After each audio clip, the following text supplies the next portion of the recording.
Universitas Islam Negeri Sunan Ampel, Surabaya merupakan perguruan tinggi keagamaan Islam negeri di Surabaya yang memiliki visi menjadi universitas Islam negeri yang unggul, kompetitif, dan bertaraf internasional.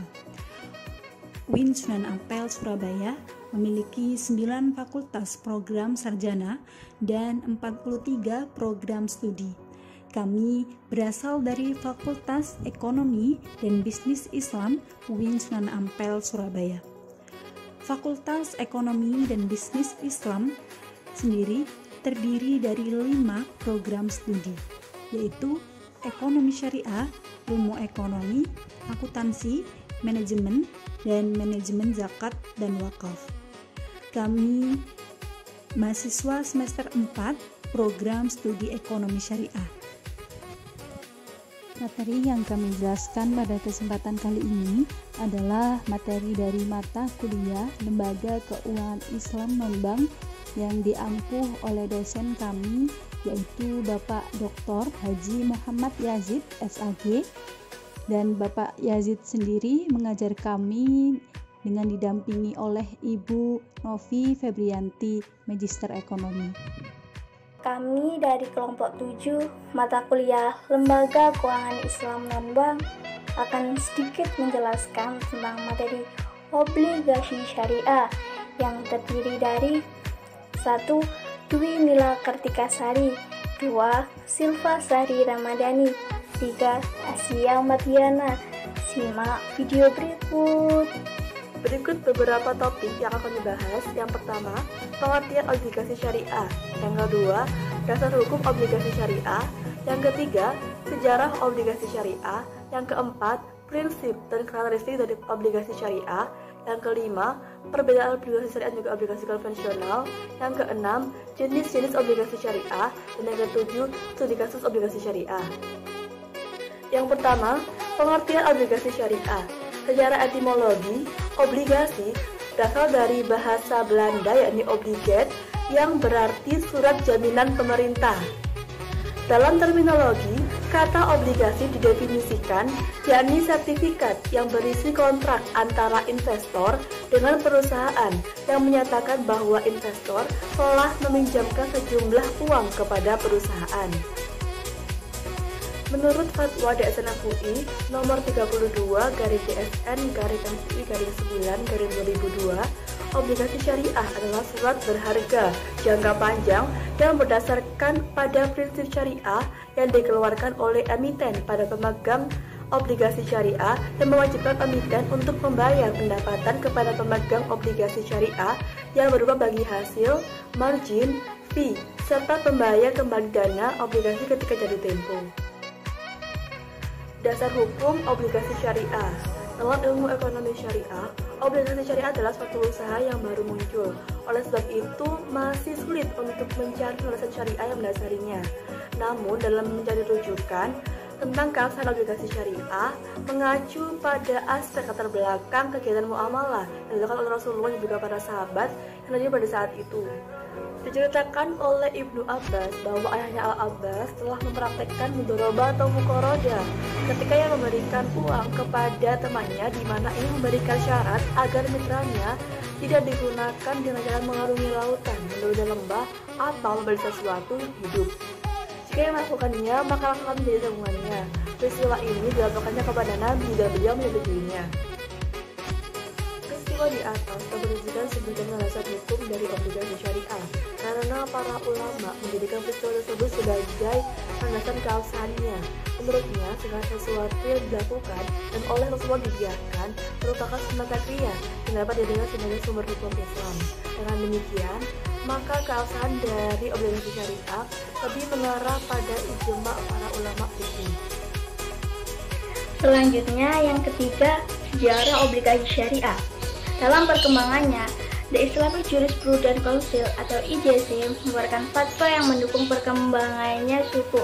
Hal tersebut mendorong otoritas moneter Bahrain untuk meluncurkan salam suku berjangka waktu 91 hari dengan nilai $25 juta AS pada tahun 2001.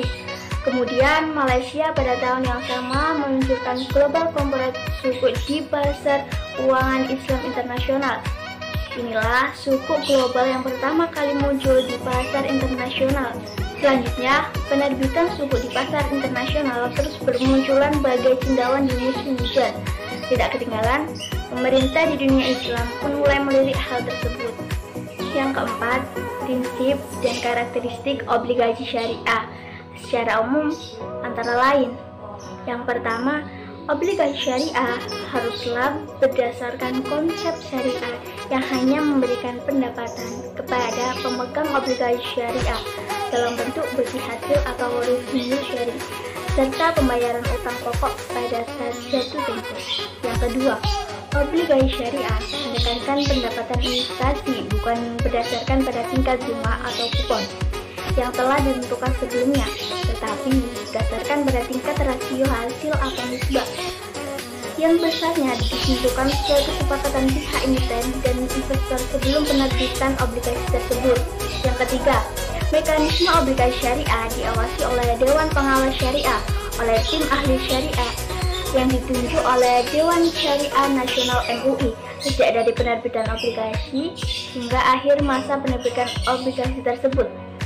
Dengan adanya sistem ini, maka prinsip kehati-hatian dan perlindungan kepada investor diharapkan bisa lebih terjamin. Yang keempat, apabila emiten melakukan kelalaian atau melanggar persyaratan perjanjian, maka wajib dilakukan pengembalian dana investor atau pihak investor dapat menarik dananya. Yang kelima, perbedaan obligasi syariah dan obligasi konvensional. Perbedaan mendasar antara obligasi syariah dan obligasi konvensional adalah pada penerapan bunga yang sudah ditentukan di awal transaksi. Pada obligasi syariah, pembagian keuntungan tidak ditentukan pada awal transaksi, namun yang ditentukan adalah besarnya presentasi atau nisbah dari keuntungan yang didapatkan di masa yang akan retire. Sehingga penerbitan obligasi yang berbasis prinsip syariah harus memperhatikan beberapa hal yang menyebabkan dilarangnya transaksi obligasi konvensional. Jenis-jenis obligasi syariah yang pertama adalah obligasi mudharabah, dan yang kedua adalah obligasi ijarah, dan yang ketiga adalah obligasi musyarakah. Obligasi syariah mudharabah adalah obligasi syariah yang menggunakan akad mudharabah. Akad mudharabah adalah akad kerjasama antara pemilik modal dan juga pengelola. Ikatan atau akad mudharabah pada hakikatnya adalah penggabungan atau pencampuran berupa hubungan kerjasama antara pemilik usaha dan pemilik harta, di mana pemilik harta hanya menyediakan dana secara penuh dalam suatu kegiatan usaha dan tidak boleh secara aktif dalam pengelolaan usaha, sedangkan pemilik usaha memberikan jasa yaitu mengelola harta secara penuh dan mandiri dalam bentuk aset pada kegiatan usaha tersebut. Yang kedua adalah obligasi ijarah. Obligasi ijarah adalah obligasi syariah berdasarkan akad ijarah. Akad ijarah adalah suatu jenis akad untuk mengambil manfaat dengan jalan penggantian. Artinya, pemilik harta memberikan hak untuk memanfaatkan objek yang ditransaksikan melalui penguasaan sementara atau peminjaman objek yang dengan manfaat tertentu dengan membayar imbalan kepada pemilik objek. Dalam akad ijarah disertai dengan pemindahan manfaat tetapi tidak terjadi pemindahan pemilikan. Ketentuan akad ijarah adalah yang pertama, terdapat berupa barang. Yang kedua, manfaat dari objek dan nilai manfaat tersebut diketahui dan disepakati oleh kedua belah pihak. Dan yang ketiga, ruang lingkup dan jangka waktu pemakaiannya harus dinyatakan secara spesifik. Dan yang keempat, pemakaian manfaat harus menjaga objek agar manfaat yang diberikan oleh objek tetap terjaga. Dan yang terakhir adalah pembeli sewa haruslah pemilik mutlak. Ketiga adalah obligasi musyarakah.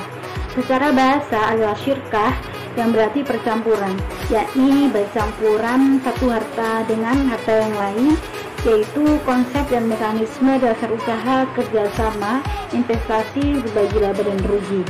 Dalam fikih klasik dikenal dengan istilah syirkah, secara etimologi berarti percampuran, dan sedangkan secara terminologi adalah suatu perumpamaan tentang ketetapan hak kepemilikan bagi dua orang yang sepakat untuk bekerjasama dalam usaha untuk mengambil bagian proporsi yang sama sesuai dengan perbandingan modal dan usaha.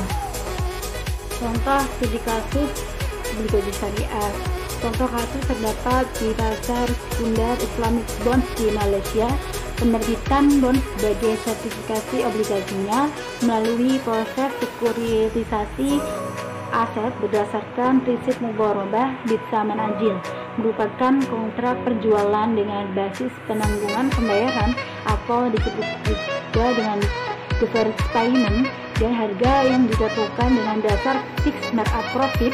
Hal ini mengundang kontroversi yang sangat besar karena pada prinsipnya pendapatan yang diperoleh dari jual beli hutang tersebut adalah riba, karena hutang tetap hutang meskipun ditunjang dengan ujar tulis asetnya. Sekian video dari kami, kurang lebihnya mohon maaf. Terima kasih. Wassalamualaikum warahmatullahi wabarakatuh.